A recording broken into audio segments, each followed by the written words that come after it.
ఈ రోజు వీరయ్య చౌదరి గారి యొక్క హత్య జీర్ణించుకోలేకపోతున్నాం. నిన్న నేను ఢిల్లీలో ఉన్నప్పుడు ఈ వార్త నాకు తెలిసింది. వెంటనే ఎస్పీతో మాట్లాడాను. నిన్నటి నుంచి దీనిపైన అన్ని విధాలుగా అన్వేషిస్తున్నాం, ఇన్వెస్టిగేషన్ చేస్తున్నాం. 12 టీములు వేశాం. జరిగిన విధానం కూడా చూస్తే చాలా కరుడుగట్టినటువంటి నేరస్తులు కూడా చేయని విధంగా ఈ హత్య చేసే పరిస్థితికి వచ్చారు. 53 చోట్ల కత్తిపోట్లు ఉన్నాయి.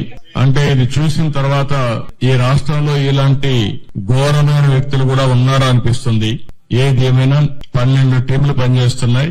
వీరయ్య చౌదరి గారు మంచి నాయకుడు, సమర్థవంతమైన వ్యక్తి.